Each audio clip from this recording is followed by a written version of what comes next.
इनका सवाल है कि जिस तरह से हम बुत परस्ती करते हैं, आप भी मक्के शरीफ में ईंटों की दीवार की बुत परस्ती ही तो करते हैं। बहन ने बहुत आम सवाल पूछा है कि आप जब बोलते हैं इस्लाम में बुत परस्ती हराम है, तो आप मक्का में जब जाते हैं, मक्का में भी आप संगे अस्वद काले पत्थर को या ईंट को पूजा करते हैं, तो क्या फर्क है? सवाल अच्छा है, आम है। इसका जवाब है कि इस्लाम में कोई भी काबा की इबादत नहीं करता, ना संगे अस्वद की करता है। काबा हमारे लिए किबला है, एक दिशा है। हम जब नमाज पढ़ते हैं, हम मानते हैं इन कांग्रीगेशन, जमात में। अगर यहाँ नमाज पढ़ने का है तो कोई कहेगा दक्षिण की तरफ देखो, कोई कहेगा शिमाल की तरफ, कोई कहेगा पूरब, कोई कहेगा पश्चिम, किस तरफ देखे।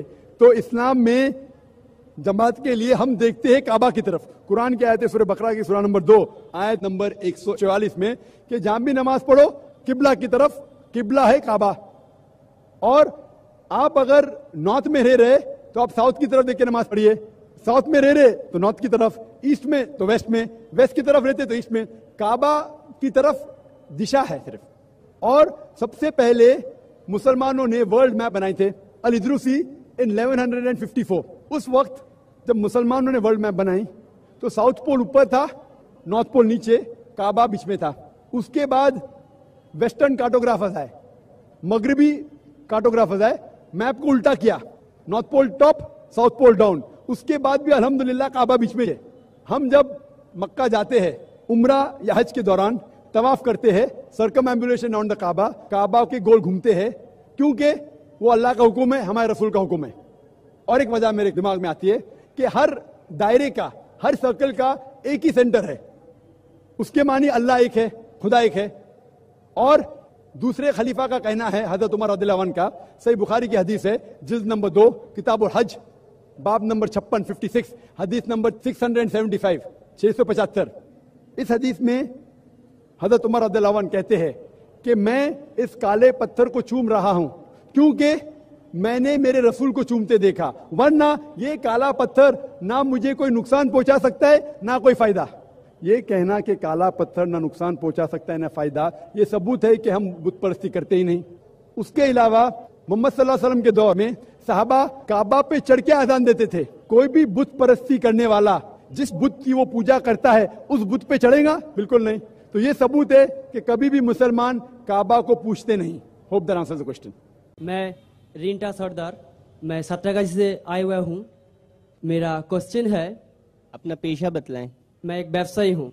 जाकिर नायक से मेरा क्वेश्चन है, हर धर्म में ये बोला गया है शादी करने के लिए लड़का और लड़की को प्राप्त वयस्क होना चाहिए, यानी बालिग। तो दिखा गया है और ये भी कहा गया है मुस्लिम लोगों के लिए कि मुस्लिम लड़का और लड़की को शादी करने के लिए घर के बुजुर्ग से इजाज़त लेना पड़ता है, मगर अक्सर देखा जाता है कि ये बालिग घर से भाग के अपना बुजुर्ग से इजाज़त ना लेके दूसरी जगह जाके शादी करता है, और वो शादी होता है किसी मस्जिद या किसी इमाम के पास। ये सही है या गलत? भाई साहब का 2 सवाल था। पहला सवाल कि इस्लाम में शादी होने के लिए लड़का और लड़की बालिग होना जरूरी? बेशक बालिग होना जरूरी। दूसरा सवाल कि आजकल बहुत से नौजवान बालिग लड़का लड़की घर से भागते हैं, ये जरूरी है कि माँ बाप की इजाजत लेना चाहिए शादी के लिए, भाग के फिर मस्जिद में शादी करते, कहाँ तक सही है? भाई साहब, इस्लाम में माँ बाप की इजाजत फर्ज नहीं है, बेहतर है। अगर आप वालिदैन की इजाजत लेके शादी करते हैं तो बेहतर है, फर्ज नहीं है। ये मैंने मेरे तकरीर में भी कहा हूं। तकरीर में कहा हूं कि अल्लाह के रसूल ने कहा, सही बुखारी में जिल्द नंबर 7 किताबुन निकाह, बाब नंबर 43 हदीस नंबर 69 69, एक औरत आके अल्लाह के रसूल से कहती है कि मेरे वालिद ने मेरे मर्जी के खिलाफ मेरी शादी एक मर्द से की। अल्लाह के रसूल ने शादी तोड़ दी। तो वालिदैन की इजाजत फर्ज नहीं है, लिए तो बेहतर है, फर्ज नहीं है। मैंने तकरीर में भी कहा। लेकिन अगर लड़की चाहती है कि मैं शादी नहीं करूं तो कोई भी वालिदैन उससे जबरदस्ती नहीं कर सकता, ना बाप ना माँ। अगर लड़का चाहता है कि मैं शादी नहीं करूं तो कोई भी जबरदस्ती नहीं कर सकता। अगर मियाँ बीवी राजी तो क्या करेगा काजी? तो अगर मियाँ बीवी राजी है लेकिन सही तरीके से लफड़े करके बाहर भागना नहीं चाहिए, वो हराम है इस्लाम में। होता है कि नौजवान लोग कॉलेज में मिलते हैं, लफड़े करते भागते, वो भी गलत है, वो भी गलत है। अगर लड़का लड़की मिलते कॉलेज में, दिल लगाया गधी से तो परी क्या चीज है, ये कहावत है। तो क्या होता है, इन लोग हिजाब को तोड़ते, पिक्चर देखने साथ में जाते, मस्ती करते, प्यार हो जाता है, फिर घर से भागते, तो वो भी गलत है। आप समझ रहे ना? तो अननेसेसरी बिना कोई वजह लड़का लड़की का मिलना बाहर नामहरम, ये हराम है। अगर कोई जानते अच्छा लड़का है कि सुना है आपने कि अच्छा लड़का है, इज्जतदार है, तो उसे पैगाम पहुंचाओ सही तरीके से, अपने वालिद के थ्रू उसके वालिदैन को पहुंचाओ, मिलो, बात करो, तहकीक करो, नो प्रॉब्लम। लेकिन अकेले जाके गार्डन में बैठना, थिएटर में बैठना आखिरी रो पे, ये सब हराम है। सही तरीके से पसंद है, शादी कर सकते, दोनों राजी है तो शादी कर सकते। Assalamu alaikum. My name is Dipon Chakravarti and I am a student as well. I am pursuing graduation and I also work in a call center. And my question is, why is it important for a woman to marry a third party if she wants to go back to her first husband after her first husband has given her talaq? भाई साहब का सवाल था कि जरूरी क्यों है कि अगर एक औरत अपने शोहर के साथ तलाक हो जाता है तो उसे दूसरे से, थर्ड पार्टी से शादी करना जरूरी क्यों है पहले शोहर से वापस करने के लिए? ये सवाल है। सवाल अभी दोहरा है, जवाब दे रहा हूं मैं। ये लोगों को गलत फहमी है कि अगर मियाँ बीवी का तलाक होता है और अगर वो फिर से शादी करना चाहते हैं, ये गलत फहमी है लोगों की कि उसको तीसरे से शादी करना फर्ज है। कुरान में साफ तौर पे लिखा हुआ है, सूरह बकरा में सूरा नंबर 2 आयत नंबर 228 से लेके 242 तक तलाक के पूरे डिटेल दिए गए, किस तरीके से तलाक दिया जाता है। पहले मैंने कहा था कि आपस में समझौता होना चाहिए, नहीं होता है तो गेट एन आर्बिट्रर, एक बड़े को बुलाओ, शोहर की तरफ से बीवी की तरफ से समझौता करो। नहीं होता है तो तलाक बोलने के बाद इद्दत के 3 माह है। कुरान में लिखा है सूरह बकरा सूरा नंबर 2 आयत नंबर 228 के 3 माह, 3 महीने, 3 menstrual cycle is the period of waiting iddat. 3 महीने के बाद द डिवोर्स इज कंप्लीटेड। लेकिन 3 महीने के दरमियान अगर मियाँ बीवी वापस में रुजू होना चाहते तो हो सकते, तलाक नहीं होता है। लेकिन अगर 3 महीने तक रुजू नहीं होते और अलग हो जाते और 1 साल बाद उन्हें ख्याल आता है अरे हमने गलत किया, हम फिर से शादी करना चाहते, तो कुरान की आयत है सूरह बकरा सूरा नंबर 2 आयत number 232, do not prevent the women from marrying the former husband. आप औरतों को अपने पुराने शोहर से शादी करने से मत रोकिए। तो वो औरत फिर से अपने पहले शोहर से शादी कर सकती है, लेकिन नया निकाह नया मेहर, न्यू मैरिज न्यू मेहर।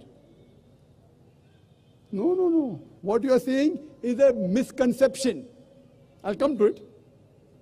लोग समझते हलाला की जरूरत है, हलाला जैसी कोई चीज कुरान में है नहीं, मैं उसको पढ़ाऊंगा। लेकिन फिर से शादी करने के बाद फिर से इन लोग जिंदगी बसर करते हैं, 3-4 साल बाद फिर से कुछ नाइत्तेफाकी होती है, फिर से तलाक। वही तरीके से समझौता करो, बड़े को लेके आओ, तलाक बोलो, 3 माह रुको, फिर जाओ, फिर से 2 साल बाद याद आता है नए वापिस से रहेंगे, फिर से शादी कर सकते, फिर निकाह, फिर मेहर, फिर से झगड़ा होता है। फिर तीसरी बार अगर तलाक होता है तो अल्लाह ताला फरमाते सूरह बकरा सूरा नंबर 2 आयत नंबर 230 में कहते कि तीसरी बार अगर तलाक देंगे तो फाइनल। इसके बाद आप फिर से मियाँ बीवी ने, जब तक आप थर्ड को नहीं मैरी करें। इसमें क्यों? ये शादी ब्याह गुड्डा गुड्डी का खेल थोड़ी है। बचपन में गुड्डा गुड्डी का खेल में शादी करो फिर से तलाक दो, एक दिन में 10 बार शादी कर सकते, बराबर ना? ये जिंदगी गुड्डा गुड्डी का खेल थोड़ी है। 3 महीने लगता है तलाक के लिए, इतना टाइम लगता है। प्राइवेट मीटिंग, फिर बड़े लोग से मीटिंग, फिर 3 माह, फिर जुड़ो प्यार से, एक दूसरे पे कीचड़ मत उछालो, फिर शादी करो। मैंने मेरी जिंदगी में किसको भी नहीं देखा जो सही तरीके से तीसरी बार तलाक हुआ, मैं देखा नहीं अभी तक। 1 बार हुआ देखा होगा, 2 बार, तीसरी बार तो देखा ही नहीं मैं। ये अगर आप गुड्डा गुड्डी का खेल करते तो फिर 1 बार आपने रिजेक्ट किया, 2 बार रिजेक्ट किया, 3rd बार फाइनल, फिर आप दूसरे से शादी करो। आप प्लान नहीं कर सकते, आप दूसरे से शादी करो और रो। और फिर पता लगा आपको मैं पहले शोहर से नाराज थी, सिर्फ दिन में 6 घंटा देते थे, ये नया शोहर तो 2 घंटा देता है, तो पहला वाला अच्छा। लो दाल आटे का भाव मालूम पड़ेगा। मेरी माँ मुझसे कहती थी मार्केट जाएंगे तो दाल आटे का भाव, दाल और आटे का भाव, आप समझे ना?